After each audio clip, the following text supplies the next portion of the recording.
Qué día lindo para seguir disfrutando hoy en Poliedro y miren quién llegó, Jorge Rigueiro con nosotros. Muy buenos días, hoy estoy con la voz... Mira, tómate un poquito de agua. Sí, bueno, como yo soy alérgico tanto en otoño como en primavera tengo... Sufres, sufres. Tengo, a la mañana tengo una voz de fumador, borracho. o de galán de radionovela. Mucho óxido.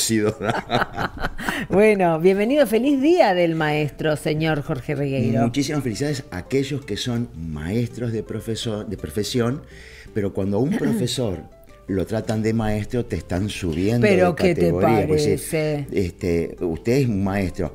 Pucha, ya te están poniendo por debajo de las nubes realmente. Así que es una tarea bellísima, compleja, complicada, pero hay que educar en valores, con buenos ejemplos, ciencia, virtud, agua y jabón.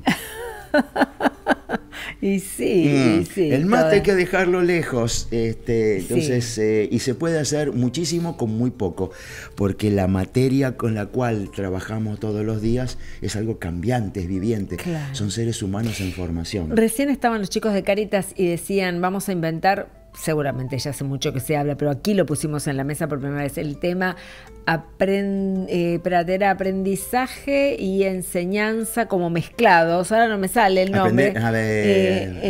Enseñaje, como un enseñaje que implica eso, ¿no? Todos tenemos algo que explicar al otro, el otro tiene muchas cosas también que enseñarnos a los docentes.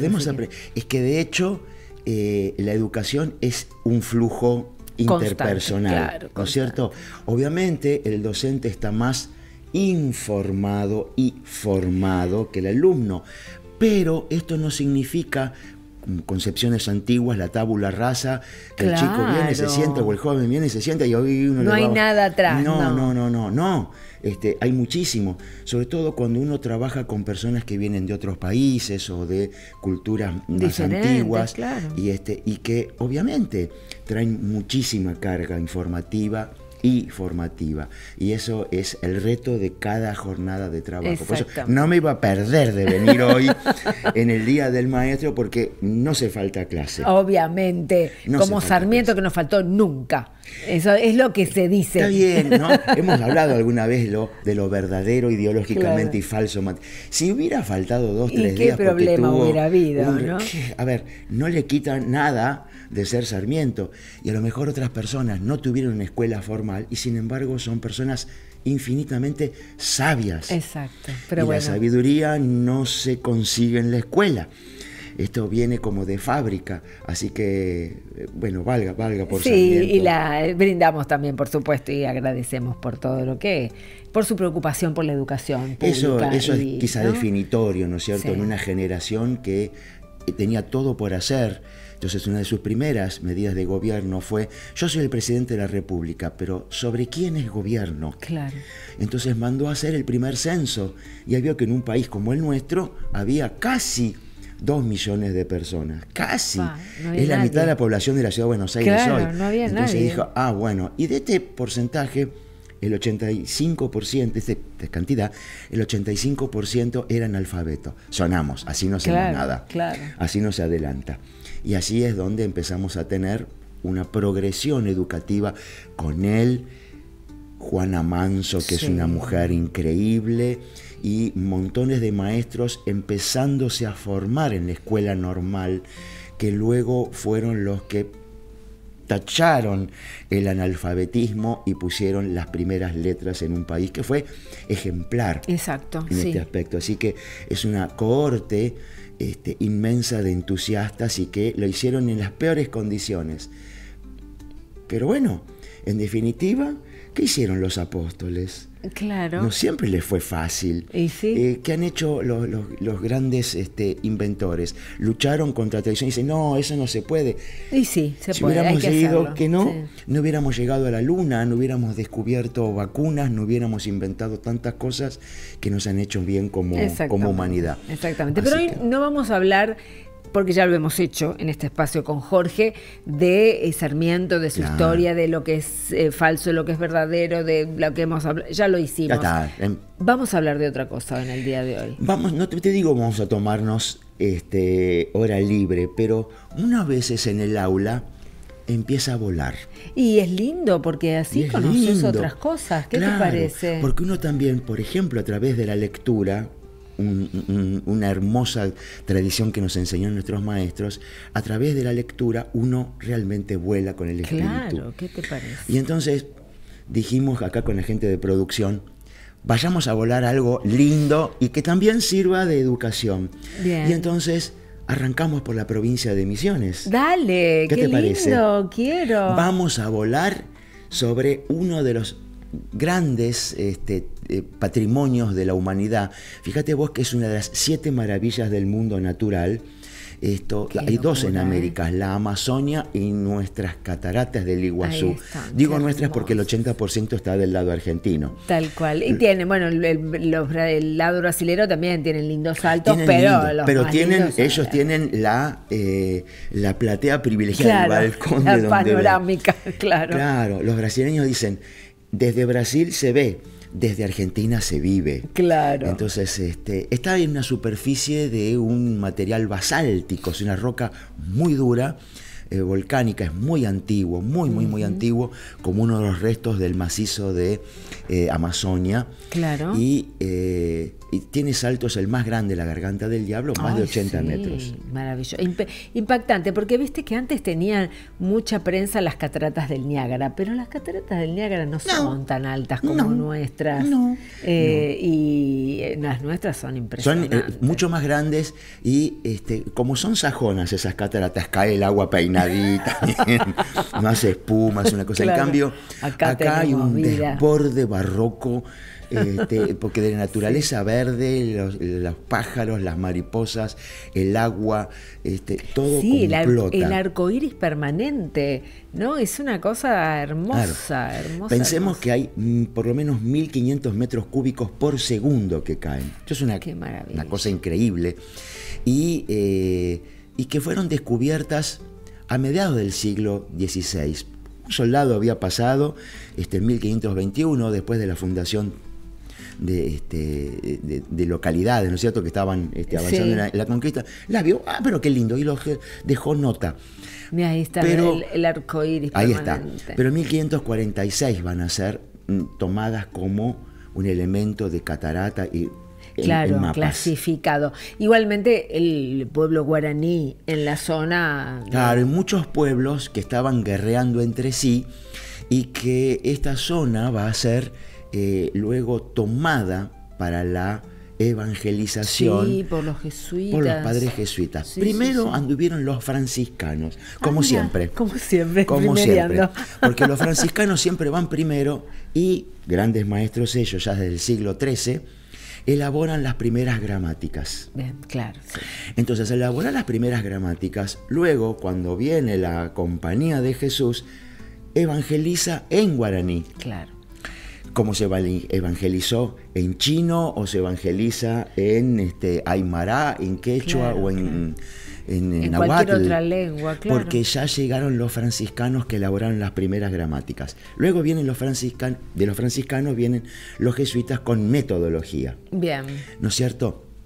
Y esta orden, que es propia de la Contrarreforma, hace unos programas habíamos hablado de San Cayetano, que Mamantula, no digo que lo haya confundido, pero lo tomaba como si hubiera sido un jesuita por el uniforme, el hábito talar, negra, y la compañía, cómo trabajaba, y los padres teatinos, el nivel cultural que tenían. Conectamos con educación, acá no se da puntada sin hilo.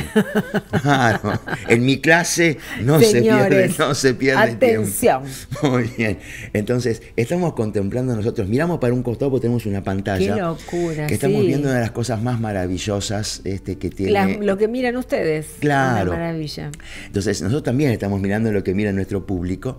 Entonces, es algo que se recorre, son 67.000 hectáreas que tiene este parque, que recién en 1881 va a ser configurado como una idea de favorecer el turismo. Y esto es patrimonio de la humanidad, patrimonio cultural inmaterial y como una de las maravillas del mundo natural. Claro. Hay dos en América, la Amazonia y nuestras cataratas, y los demás están, uno en Sudáfrica y los demás en el extremo oriente. Claro. Así que estas cataratas son el marco ideal como para que la Compañía de Jesús hubiera desarrollado una actividad cultural, educativa y económica muy importante para escapar del problema de que los adelantados se instalaban y tenían también el cargo de ser encomenderos. Es decir, un grupo de indígenas... Nunca entendí, te soy sincera, en las clases esas de... ¿Cómo funciona la cosa? Sí, nunca entendí, era demasiado complejo para mi mente entender esto de las encomenderos, de los adelantados y de todas las situaciones. Son todos títulos que se reciben. El adelantado hace un pacto económico, político, judicial con el rey. Dice, muy bien, usted es adelantado, usted se encarga de fundar 6 pueblos o 6 ciudades, de repartir las tierras, ponerlas a trabajar y entregarle a encomenderos, a españoles en esas que tierras. Le encomendaba una parte. Le encomendaba una parte y usted debe ponerlas a producir y deba evangelizar a los indígenas. Bien. Acá estaba el punto claro, clave, en el cual se ponía a producir, pero estos encomenderos escabullían impuestos. Claro, se aprovechaban de la gente, de la mano de obra. Desastre. Mira, estamos viendo las ruinas de San Ignacio, que están ahí cerquita de las cataratas. Claro. La mayor cantidad de misiones jesuíticas están en la que hoy es provincia de Misiones, escindida de Corrientes. O sea, antes Corrientes y Misiones eran una sola cosa, claro. Y Misiones se escindió y se fundó como propia provincia.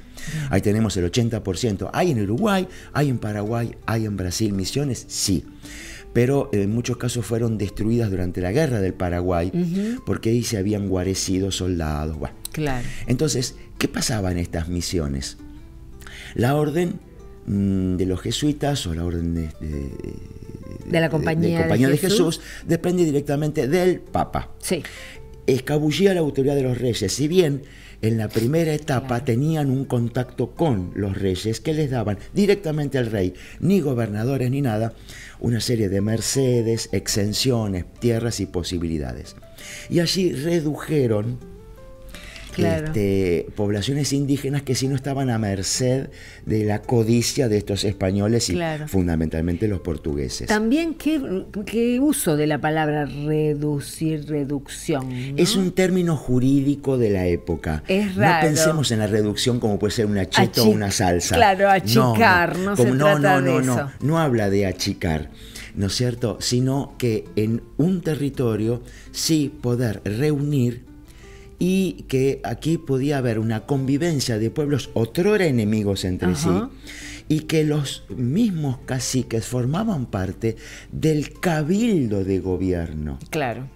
O sea, los que gobernaban estas misiones eran los padres en términos religiosos y administrativos, pero en términos políticos y judiciales eran los mismos indígenas. Claro, en el cual había una propiedad privada de cada familia y había una tierra que se llamaba la tierra de Dios, o la tierra de comunes, que era labrada por todos. Así que acá los indígenas vivían en sus respectivos barrios, todos concurrían a la escuela y se educaban a niños y niñas. Que parece raro ahora, pero no, en esa época eran los niños solamente los que iban a la escuela. Niños y niñas, y leían y escribían.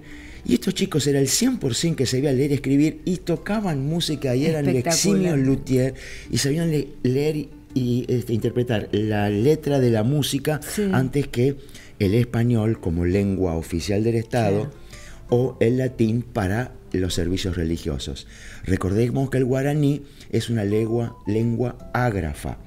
Recientemente se le ha querido poner por escrito, porque si no es una lengua que no tiene igual que el mapuche en el Patagonia. Claro, no tiene, porque no tienen escritura los pueblos llamados originarios, no tienen escritura y esto no les quita calidad cultural. No.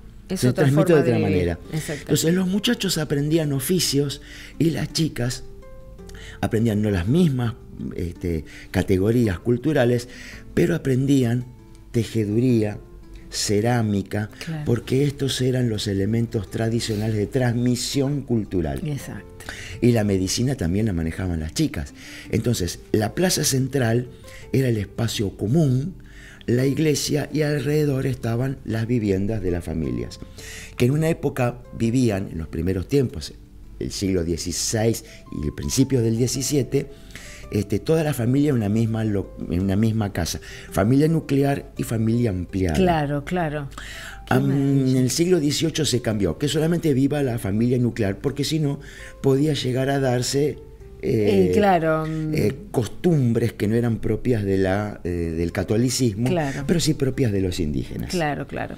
Bueno, yo no es que te quiera cortar, siento que estás ahí con la garganta. ¿Cómo terminó todo esto como para finalizar nuestro repaso y nuestra recorrida? Por un problema exterior a las misiones. Las misiones habían crecido mucho y muy bien y eran sumamente poderosas, pero terriblemente independientes de los reyes de los respectivos países. Claro. Entonces, ¿qué es lo que pasó? En épocas de guerra, necesitamos dinero. ¿A quién le sacamos? A alguien.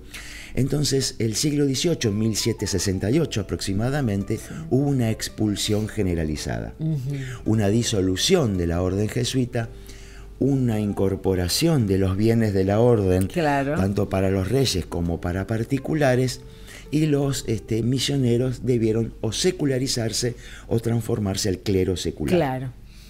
Luego, en el siglo XIX, vuelven, retoman algunas de sus posesiones y vuelven a la educación, que es lo que ha sido gran aporte que han hecho a la cultura. Claro. Pero terminó de la peor manera la orden jesuítica, incorporada, así como antes los templarios u otras misiones. Y ahí se ensambla, y en eso se lo dejamos a ustedes, y ahí se ensambla Mamantula, ¿no? En el momento de la expulsión de los jesuitas, para seguir contando y ella opera como una jesuita y hace ejercicios ignacianos cuando ya no se podía hacer, pero sin embargo era tal su virtud y los aportes que hacía, que los obispos y gobernadores decían: déjala, a ella déjala. Hagan. Y las esposas de los virreyes concurrían a sus retiros en compañía de esclavas. Sí, eso es impresionante. Es una tarea para el hogar, para todos los que viven en Buenos Aires, alguna vez visitar la Santa Casa totalmente, y conocer un poco de la historia de Mamantula, que es una mujer, la Santa Mamantula, una mujer maravillosa. Una mujer que se las traía, Tal cual. Así que, pero bueno,